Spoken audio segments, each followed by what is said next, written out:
Welcome to the debate.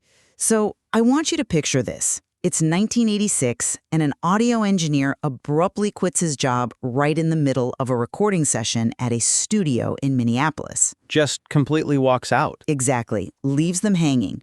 And that walkout forced two basically rookie producers to fly completely blind behind the console. They ended up accidentally pushing a drum machine so far past its intended limits that the audio actually began to physically distort. Right, and the crazy part is they kept it. They did.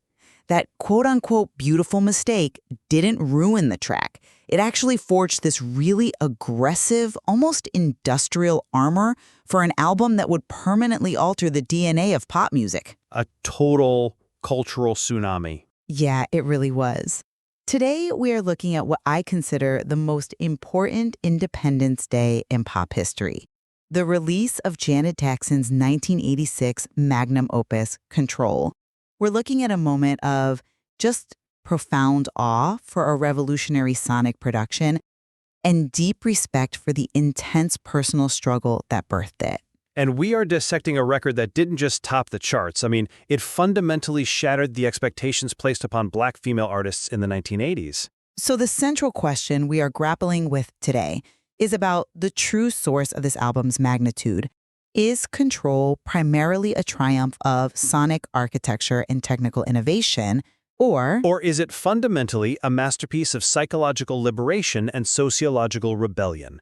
It's really the ultimate diagnostic puzzle for any musicologist. It is, and I will argue that the revolutionary Minneapolis Sound, the technical genius of Jimmy Jam and Terry Lewis, that is what truly dismantled the safe pop image of the 1980s. And I will argue that the album's true power stems entirely from psychological liberation. It was a sociological rebellion against patriarchal control that resonated globally, all the way from the American HIV/AIDS crisis right to the heart of Thailand. Okay, so to understand why this album hit the culture like a meteor, you have to look at the masterminds in the control room, Jimmy Jam and Terry Lewis. Freshly fired, right? Yes. They had just been fired from the band The Time by Prince himself. And simply because a blizzard grounded their flight, keeping them from returning to a tour after they'd been producing outside work. Ouch. Right? But that rejection was a massive catalyst. They retreated to Flight Time Studio in Minneapolis and basically built a technical playground. Their absolute genius was the groundbreaking use of synthesized percussion. I'm talking specifically about the Insonic Mirage keyboard. Ah, the Mirage. Yeah, they used it to program a rhythm that was jerky, kind of off-kilter. This specific engineered rhythm birthed what we now call New Jack Swing.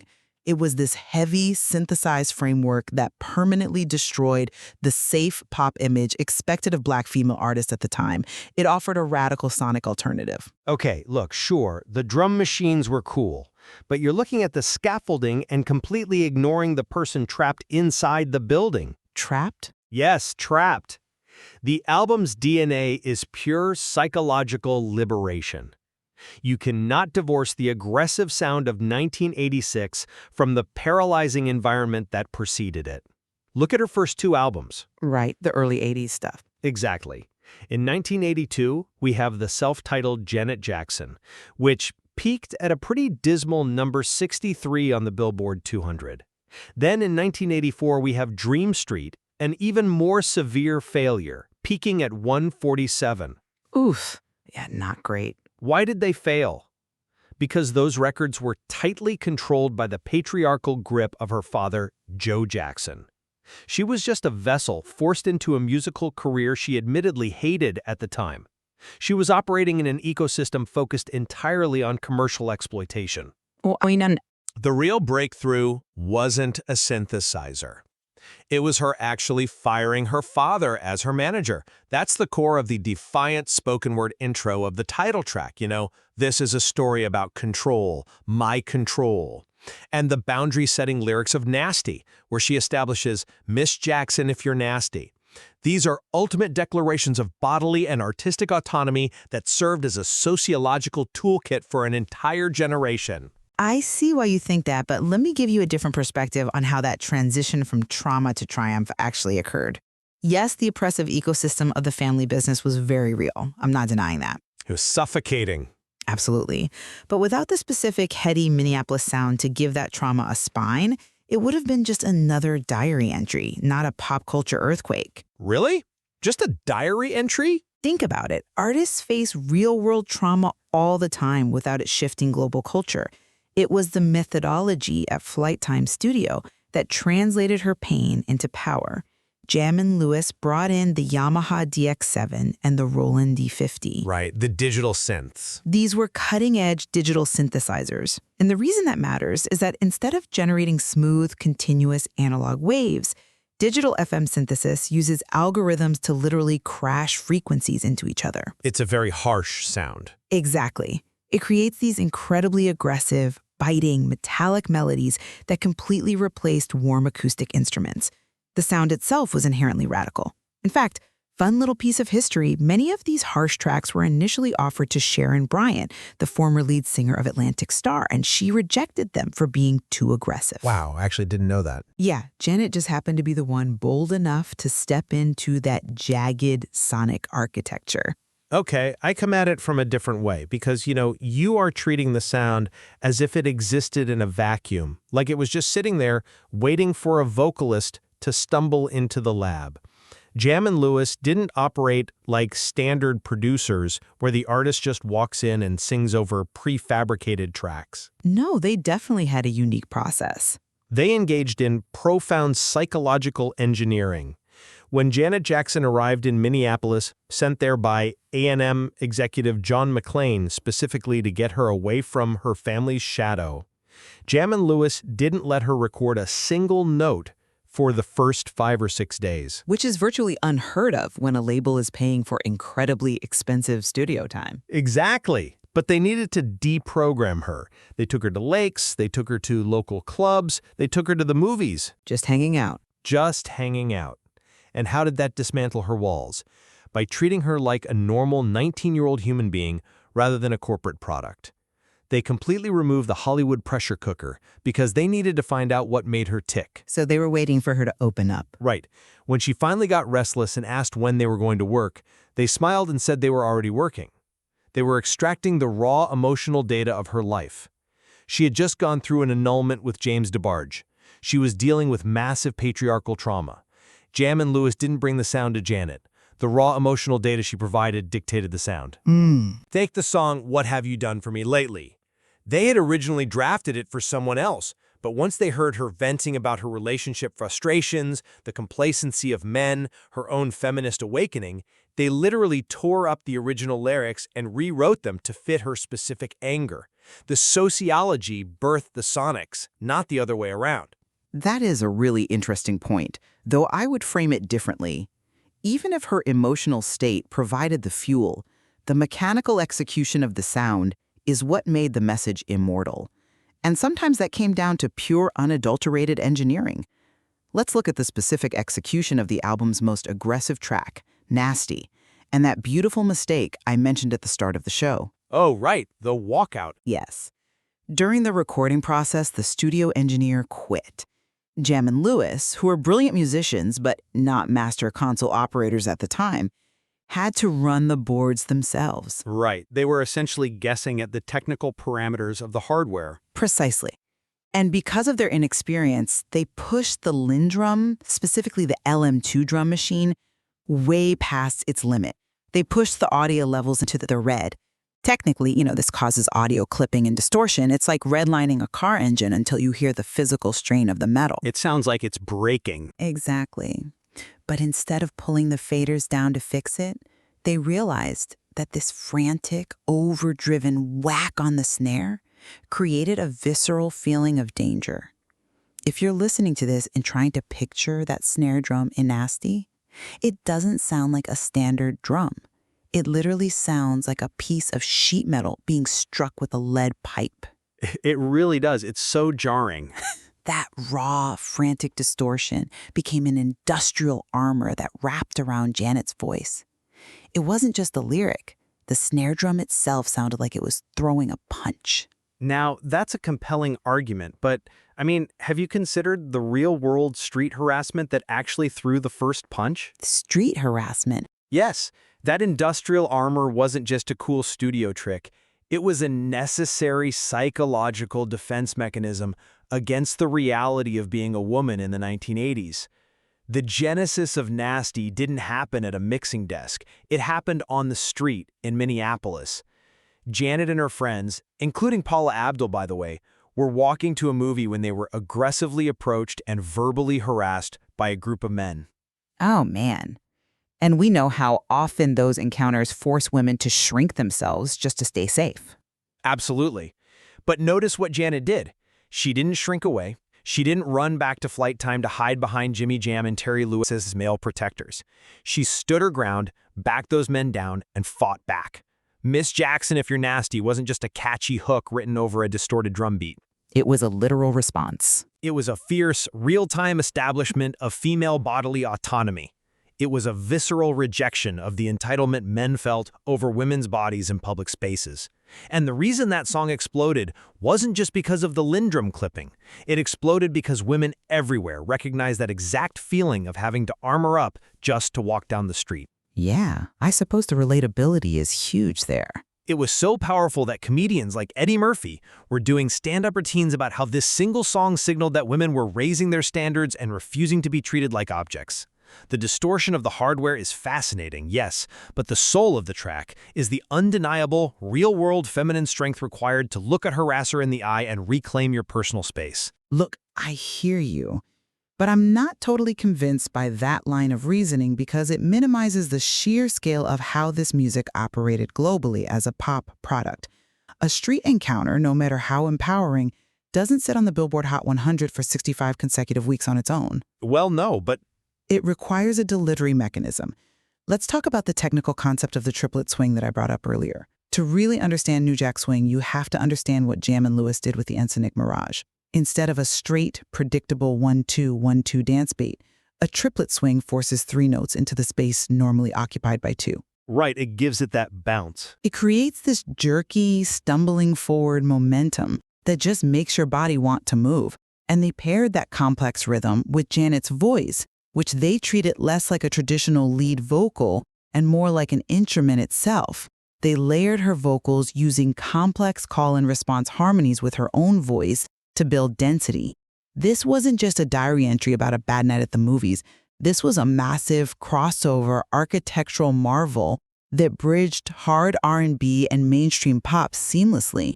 It sold over 10 million copies. The sonic engineering was the unstoppable machine that carried the message. But a machine without a destination is just spinning gears, and the destination of this album was a total rewiring of societal norms. Let's look at how that fierce boundary setting on the street translated into something even more profound. We move from bodily autonomy and nasty straight into sexual autonomy with Let's Wait a While. Such a tonal shift on the album, too. Right? Amidst all this aggressive industrial funk, you suddenly have this incredibly vulnerable, sparse ballad. But its placement in the mid-1980s makes it arguably the bravest song on the record. At that time, the United States, and frankly the world, was completely paralyzed by the HIV/AIDS epidemic. It was a terrifying public health crisis, and mainstream pop music was largely too cowardly to even touch it. Entirely too cowardly. Pop stars were terrified of addressing sexuality openly, let alone tying it to public health. But Janet, alongside co-writer Melanie Andrews, chose to address it head-on. And if we look at the mechanics of how that song works, its brilliance lies in its lack of judgment. It doesn't sound preachy. Exactly. It isn't a preachy, moralizing lecture about abstinence. It is a song about safe sex framed entirely around emotional empowerment. The lyrics advocate for building a deeper connection before rushing into physical intimacy. By removing the shame, it gave young people, especially young women, a practical script to advocate for their own health and boundaries in the bedroom. That is sociological impact on a literal life or death scale. And, from a production standpoint, stripping away the heavy synthesizers for that track left her voice completely exposed, making that vulnerability feel incredibly authentic. It provided a vocabulary that simply wasn't available in pop music at the time. And that vocabulary didn't stop at the American border. Let's trace this ripple effect all the way to Bangkok, Thailand in March of 1995. Ah, the closing of the Asian leg of the Janet World Tour. Yes, she played 2 sold-out nights in Bangkok to crowds of over 6,000 people. And you have to understand the cultural dynamics of the time. In the broader media, there was a prevailing, rigid stereotype of the quiet, passive, and reserved Asian woman. But when Janet brought the DNA of control to that stadium, the crowd completely shattered that stereotype. I can only imagine the energy in that room. They were loud, they were frenetic, they were fiercely empowered. Janet herself noted that the venue staff had never heard a crowd roar like that. And let's look at the direct causality here. Why did that matter? Because the Thai music industry executives were watching. Ah, taking notes. Oh, definitely. They saw that aggressive, unapologetic female empowerment wasn't just inspiring, it was incredibly profitable. This exact flavor of independence, this total rejection of the passive female trope, provided a direct blueprint for the Thai pop queens that emerged in the 1990s like Christina Aguilar. The cultural diffusion of control showed the Asian pop industry that women could be the commanding center of the stage, executing powerful, aggressive choreography while demanding equality. It is really staggering to think about that trajectory. A distorted snare drum clipped by accident in a Minneapolis recording studio acts at the rhythmic foundation for a feminist pop revolution in Bangkok nearly a decade later. Which proves that the music, no matter how brilliantly engineered, was merely the delivery system for a much larger, deeply necessary ideology. Well, as we step back to look at the entire structure we've explored today, I have to stand firmly by my perspective. The legacy of control is permanently cemented by its technical blueprint. The audacity to push drum machines into the red, the integration of cutting-edge digital FM synthesis to create metallic, biting melodies, and the forging of the triplet swing created a sound so dense and undeniable that it forced the entire music industry to evolve. It was the mechanical heartbeat of New Jack Swing, a sonic force that destroyed the era's tepid expectations and just could not be ignored. And I will maintain that the machinery would have sat silent without the soul powering it.